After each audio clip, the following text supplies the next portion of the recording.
So usually when we picture mentoring, it plays out like a movie script in our heads. You walk in, you deliver this perfectly timed piece of wisdom, the teenager nods, the breakthrough music swells, and boom, life is forever changed. Right, the whole cinematic expectation. We crave that clean narrative because we want to feel like our presence alone acts as an immediate fix. We want that visible, linear progress where a simple conversation just solves years of complex struggles. Yeah, exactly.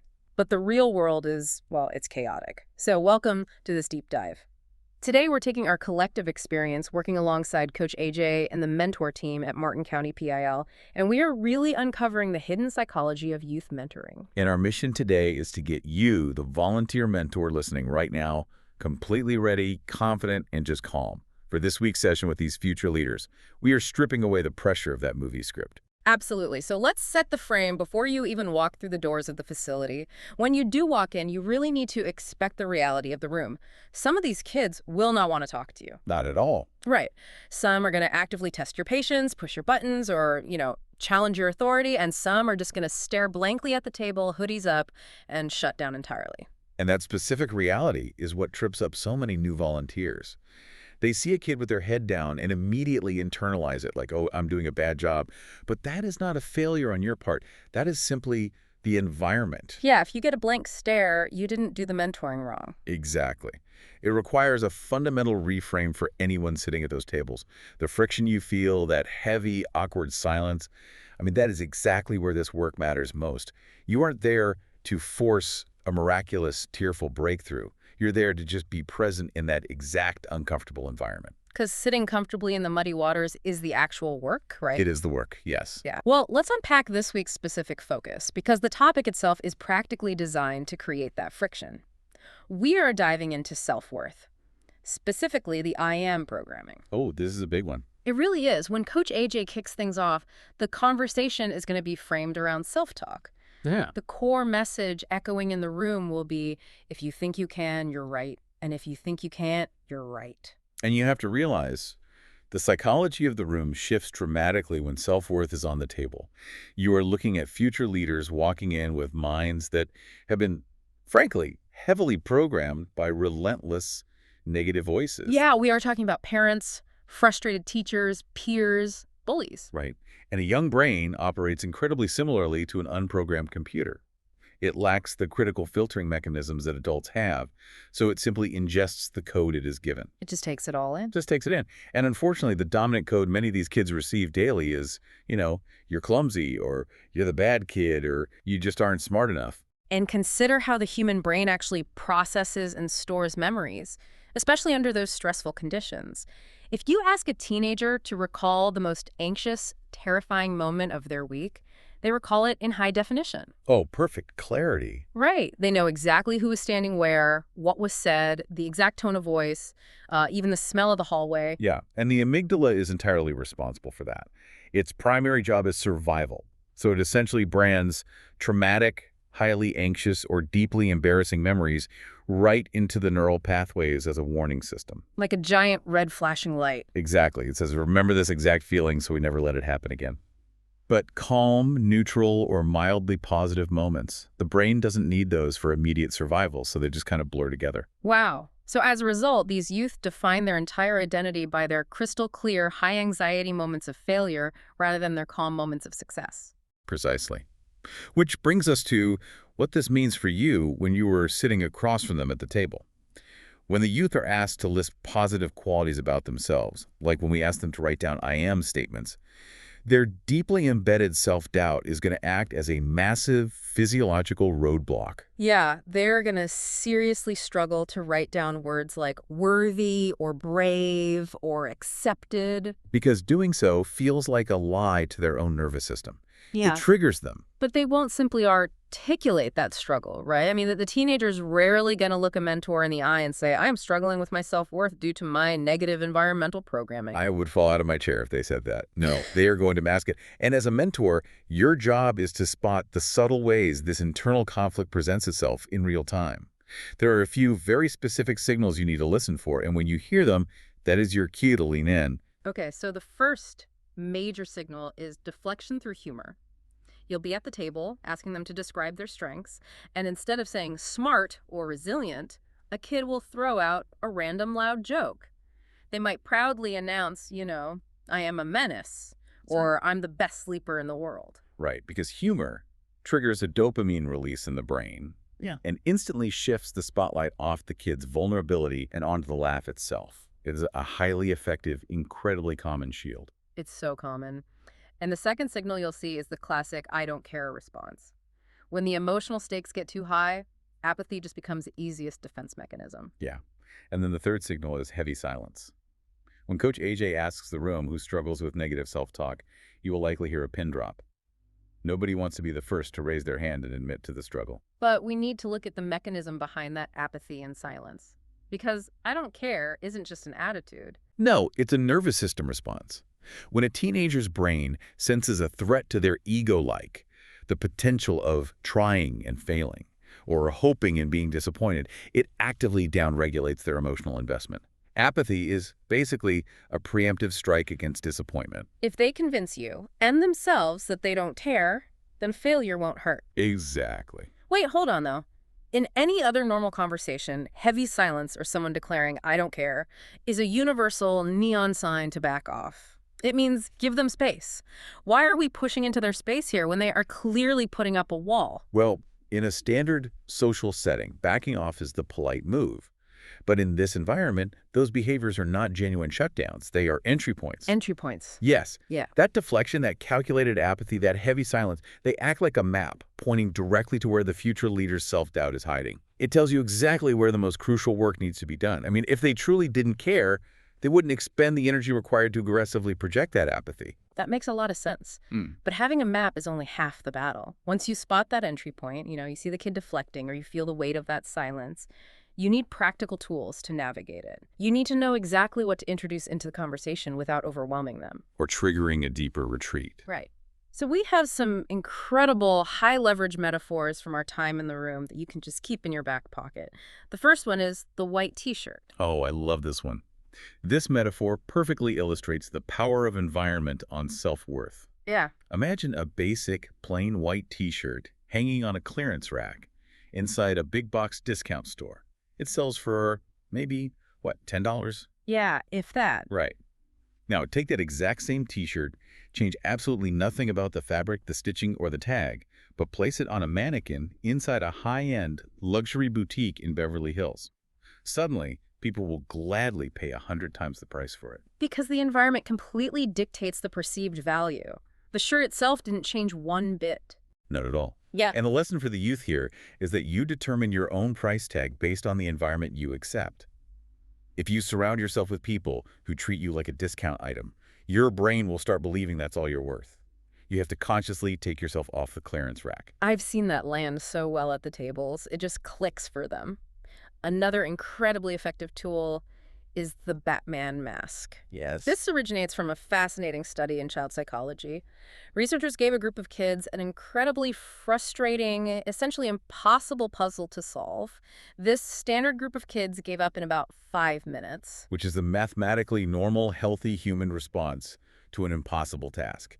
You conserve cognitive energy and walk away. Right, why beat your head against a wall? Mm-hmm. But then they brought in another group of kids and told them, we want you to approach this task as if you are Batman. They just asked for the mental shift of pretending to be a highly capable superhero, and those kids didn't quit after 5 minutes. They lasted 25 minutes. That is a 5-fold increase in resilience generated entirely from a simple mental reframe. But here is the absolute kicker. They brought in a third group of kids, gave them the identical impossible task, told them to act like Batman. A&D gave them a physical Batman cape and mask to wear. Those kids lasted for 3 hours. 3 hours. We are looking at the sheer power of cognitive distancing. When those kids put on the mask, they separated their own fragile ego from the possibility of failure. It wasn't them failing at a difficult task. Exactly. It was Batman working on a challenge. It removed the self-doubt completely because, well, Batman doesn't have self-doubt.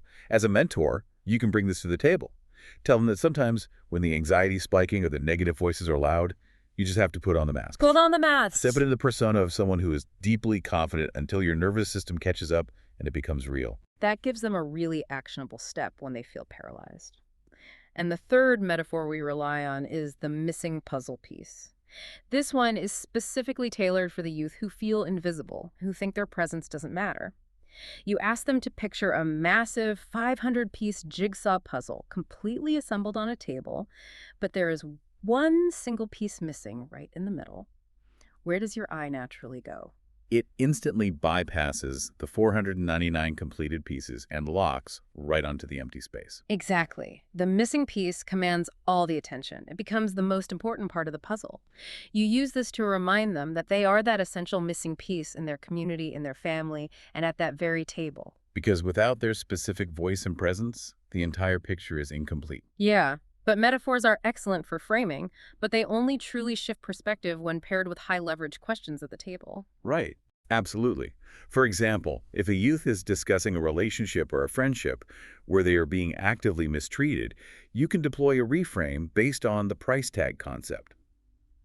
Ask them, if you hold an object in your hand that you know for a fact is worth $100 and someone walks up and offers you $1 for it, would you take the deal? They will instinctively say no. They know how to spot a scam. Right. You then follow up with, so why accept dollar behavior from people when you know your own internal worth? That is powerful. Or, alternatively, you can introduce a concept borrowed from Eleanor Roosevelt, which honestly cuts through a lot of teenage drama. Point out that no one can make them feel inferior without their consent. Without their permission. Exactly. If someone is successfully making them feel small, it is only happening because they are internally signing off on it. They are handing over the permission slip. The goal is to teach them how to revoke that consent. And sometimes you don't even need a grand metaphor. You just need to get the conversation flowing. What are some incredibly simple, grounding questions a mentor can lean on when the table goes quiet? Just keep the scope small. Ask, what would getting just 1% better look like for you this week? Not fixing the whole problem, just 1%. I like that. It lowers the stakes. It really does. Or, if they mention their negative thought spiraling, ask, where does that negative self-talk usually show up for you? Is it before a test? When you're alone? Yeah. This forces cognitive distancing again. It shifts them from drowning in the emotion to objectively observing it. But having these powerful tools in your back pocket actually introduces a brand new danger, doesn't it? Because when a mentor feels armed with a great story like the white t-shirt or the Batman mask, their immediate instinct is to take over the conversation and become a lecturer. Oh, yes. We need to talk about the traps, what not to do. Let's get into it. The urge to deliver a monologue is the single biggest trap in youth mentoring.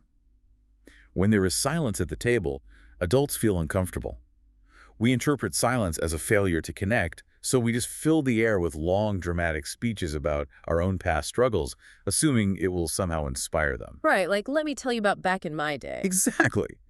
And it is perfectly fine to relate a short personal anecdote, but the spotlight must relentlessly stay on the youth. Another massive trap is the reflex to immediately correct a cynical comment. If a kid slumps in their chair and says, "I'm just stupid, I can't do this," the mentor's knee-jerk reaction is to jump in with, "No, you're not, you're brilliant and wonderful." While well-intentioned, immediate correction completely invalidates their genuine feeling. It tells the teenager that you are not actually listening to their pain, you're just trying to quickly plaster over it with toxic positivity. So what should a mentor do instead? Instead of correcting them, get curious. Say, that makes sense that you feel overwhelmed, but what does holding on to that belief cost you? You also cannot walk in trying to win the moment. Mentors often want to fix the kid's entire perspective in one sitting so they can leave feeling accomplished. You cannot rewrite 16 years of negative environmental programming in a 45-minute conversation. You really can't. Yeah. If you try to force a cinematic breakthrough, you will push them away. This boils down to a very simple, vital rule for the room. Less talking, more timing. Less talking, more timing. You have to read the energy of the table and be willing to roll with the chaos of the PL environment. I mean, I remember a specific session where we were right in the middle of a deeply focused, vulnerable conversation. Suddenly, word spread that a massive rocket launch was happening outside. I remember that thicket. The energy completely fractured. We didn't try to force everyone to stay seated and, finish the worksheet. We paused everything, took the entire group out into the parking lot, and just stood together watching the rocket go up. Because that adaptability is everything. If you attempt to force a rigid lesson plan when the emotional frequency of the room has shifted, or when a literal rocket is launching outside, you lose your credibility. You do. The most profound lessons rarely happen in the structured curriculum. They happen in the margins, in the organic, unscripted moments of shared experience. As we start to wrap this prep session up, I want to completely relieve any lingering pressure you might be carrying about your role. Let's strip this mission down to its absolute barest, most achievable goal. What is the actual job of the mentor? We need to elevate your understanding of the role from just giving advice to practicing strategic presence. You are not there to impress the kids, you are not there to impress Coach AJ, and you are not there to impress the other mentors. Definitely not. Your job is the ability to hold space for someone's discomfort without rushing in to rescue them. When you just sit with them in the silence, you force them to begin processing their own self-doubt instead of relying on you to distract them from it. Connect, listen strategically, ask a few simple questions, and hold the space. Here is your final anchor for this week. If one future leader thinks even slightly differently because of a conversation with you, that is a massive, unqualified win. A huge win. A win isn't a tearful hug at the end of the session. A win is one kid, one small moment of reflection, a 1% change in their trajectory. So keep it grounded. Mm. Be fully present at the table. Be entirely real with them. Because teenagers have world-class radar for inauthenticity. They may not show you a single ounce of gratitude today. They may walk out the door without acknowledging that they heard a word you said. That happens a lot. But years from now, when they hit a wall, they will remember exactly who showed up for them and sat with them in the muddy waters. As you walk into the room this week, remember that you aren't handed a perfectly typed movie script. You are walking into a messy, unpredictable reality. And as you sit there helping them pull up their self-worth, I want to leave you with this to chew on. Notice if the conversation triggers any of your own deep-seated I am programming, because sometimes the mask you are so desperately helping them take off reveals the exact one you're still wearing. Have a great session this week.